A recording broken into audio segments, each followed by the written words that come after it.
All right, MakerBeam. I love this stuff. Saw my last one with all these parts and I made that printer. That was awesome.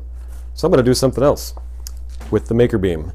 My lovely and understanding wife got me some 500 millimeter beams to build something out of. I think 300 was the maximum size that came with the kit. So I'm going to build a bigger printer. Okay, so I got my frame done. Where's my frame? Well, it turns out 500 millimeters is a lot bigger than I thought it was going to be. I know how to measure 500 millimeters, but I'm going to need to rethink my table space here because it's not fitting on my table very well. But in the meantime, I put this together. I've got these corner cubes that I purchased from MakerBeam, and they've got a large hole on one side and a small hole on the other. You can put a screw, a 3mm screw through there, and the ends of all these beams are tapped, so I can put that screw right into there. It makes a fairly strong corner. And then I've also got the T-brackets in the center, or pretty close to the center, so I've got a center support on each side there. The reason I did that is I'm going to use two of these ball screw and linear rail assemblies that I've got. I've got these scrapped from other pieces of equipment, and what I'm going to do is mount these here on either side and make a bed that sits on that and supported on either side, so my bed will move up and down. And I'm going to put a H Bot assembly on the top of this so that my bed will stay still when my X and Y will move around. So what I've done here is I mounted my linear bearing to this profile here. Profile, extrusion, I hear them called both things. I'm going to go with profile because it's a shorter word. So I've mounted this here, and this allows my assembly with my ball screw and my plate here to work back and forth. I did this on my previous MakerBeam printer, but what I'm realizing is that I've got about, let's see, let's just measure it here. About 3.5 inches from my linear rail to the outer edge here, which, because of the ball screw, that's the limit of how far I can print to that side. So if I'm losing 3.5 inches, that's 7 inches total off my total bed space if I put that the same way on both sides, and I don't want that. I want to have, you know, the entire space here to be able to print in. So I'm going to try something. Will it work? No idea. You'll find out with me. So what I did was mount that on the outside, and this is the inside mount, this is the outside. So my bearing here is mounted on the outside of the printer, and I added a couple of brackets here on the top and on the bottom so that I can have my bearings for my ball screw here. And I've got a mount that I printed for both of these so that the bearings fit in there. I've got a pulley on the bottom.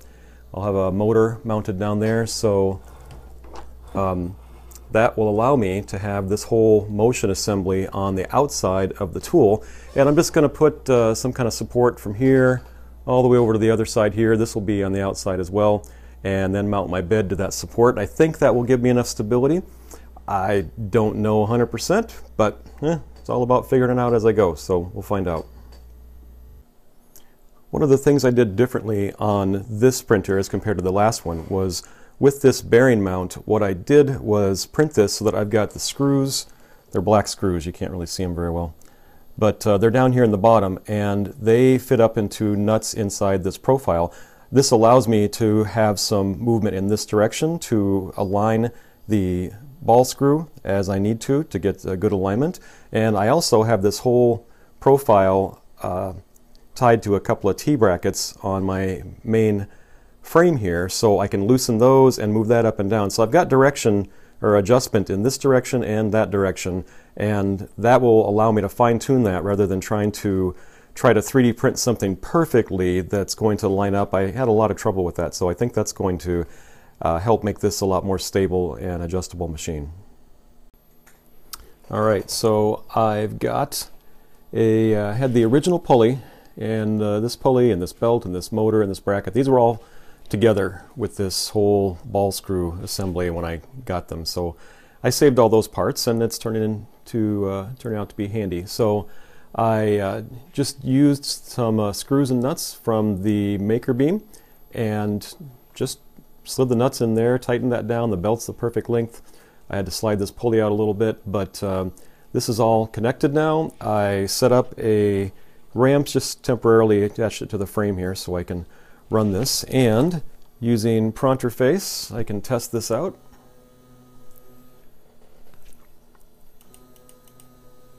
Everything works, at least so far.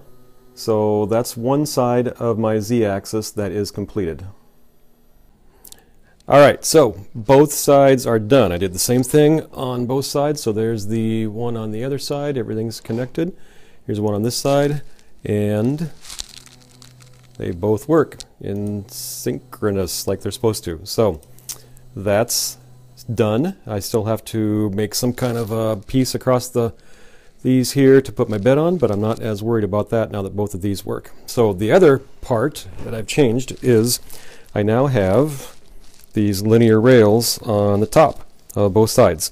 So that's going to be my y-axis for both of these, and then I will make a mess and put this guy across here, so this will be my x. Still have to make all the parts that, the motion control stuff, but that's my x, and then my y, will be these two linear rails here. So moving along.